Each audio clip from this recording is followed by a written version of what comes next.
গেলে তার পরিবার এককালীন 2 লক্ষ টাকা ক্ষতিপূরণ পায়। আমি সবার দীর্ঘায়ু কামনা করছি, কিন্তু এই ধরনের ঘটনা তো ঘটে। 60 বছরের নিচে কৃষকরা মারা যায়, কিন্তু সেইগুলো কোথায় যায়? খোঁজ নিয়ে দেখুন, হয়তো তাদের নামে টাকা উঠে গিয়েছে। খাচ্ছে কারা? ঠিক পঞ্চায়েত ভোটের সময় নমিনেশন কেন্দ্রগুলো যে উন্নয়ন বাহিনী ঘিরে রেখেছিল, ভোট দানের সময় ভোটের কেন্দ্রগুলোতে ভোটারদেরকে যেতে দিচ্ছিল না যে উন্নয়ন বাহিনী, গণনার দিনে যে উন্নয়ন বাহিনী হারে যাওয়ার পরেও সবুজ আবির মেখে হই হই করেছিল, সেই উন্নয়ন বাহিনী দেখুন হয়তো আপনার বাড়ির কেউ মারা গিয়েছে, সেই টাকা তুলে ওরা খেয়ে নিচ্ছে।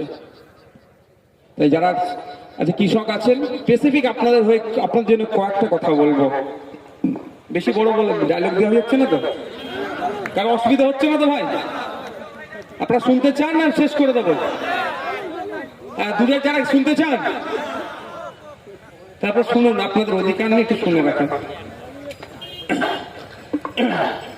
আপনারা যারা এখানে উপস্থিত হয়েছেন কৃষক, আপনাদের মাসিক গড় আয় হচ্ছে 7,000 টাকার নিচে।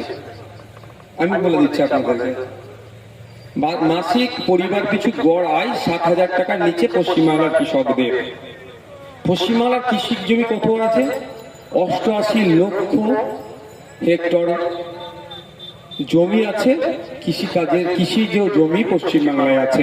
এখানকার কৃষকদের মাসিক গড় আয় 7,000-এর নিচে, বিলো 7,000। আপনি চলে যান মেঘালয়ে, মাত্র 313 হেক্টর জমি আছে, মাত্র 313 হেক্টর জমি। ওখানকার কৃষকদের পরিবার পিছু মাসিক গড়াই কত শুনবেন? তাজ্জুব হয়ে যাবেন। প্রায় 30,000 টাকা মাস গেলে ওই কৃষকরা ইনকাম করছে। তাহলে ওরা করতে পারছে, আমরা কেন পারছি না? এইটাই হচ্ছে ডিফারেন্স। ওরাও কৃষক, আমরাও কৃষক। ওখানকার কৃষকরা মাত্র 313 হেক্টর জমি আছে, আর আমাদের 88 লক্ষ হেক্টর জমি আছে। আমাদের তো আরো বেশি টাকা ইনকাম হওয়া দরকার মাসে। বসো, চেয়ারে বসো, এই চেয়ারে বসো। চলে যাও। তাহলে ওরা পারছে, আমরা পারছি না কেন? এখানের মধ্যে অনেক সমস্যা আছে। আপনারা যে ফসল উৎপাদন করছেন, আপনারা ডাইরেক্ট বিক্রি করলে যে টাকা পাবেন, মধ্যখানে দালালরা ঢুকে গিয়ে আপনারা ফসলের ন্যায্য মূল্যের দাম পাচ্ছেন না। মাঠ থেকে একটা ফুলকপি আপনারা 3 টাকায় বিক্রি করছেন, মার্কেটে সেটা 30 টাকায় বিক্রি হচ্ছে, মধ্যখানে 27 টাকা দালালে খেয়ে নিচ্ছে। আপনারা সরাসরি যদি ওইটাই 30 টাকায় বিক্রি করতেন, তাহলে আরো 27 টাকা আপনাদের থেকে যেত। এই ধরনের অনেক ভাবে চুরি হয়ে যাচ্ছে। আমি উদাহরণের জন্য বলছি, যারা উপস্থিত আছেন, ব্লক থেকে কৃষকদের জন্য ফ্রিতে সার আছে। এখন ফ্রিতে সার তো দূরের কথা, ব্ল্যাকে সার কিনতে হচ্ছে। ফলে এখানে কি হচ্ছে? ইনকাম কমছে।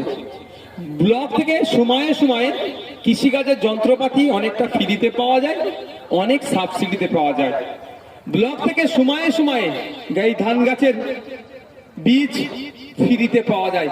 আজও পর্যন্ত কেউ 1 গুছা বীজ পেয়েছেন ফ্রিতে? তাহলে খাচ্ছে কারা? ওই উন্নয়ন বাহিনী। ভোটের সময় যারা ব্লক অফিসগুলোকে ঘিরে রাখে, নমিনেশন কেন্দ্রগুলোকে ঘিরে রাখে, তারাই লুট করে নিচ্ছে।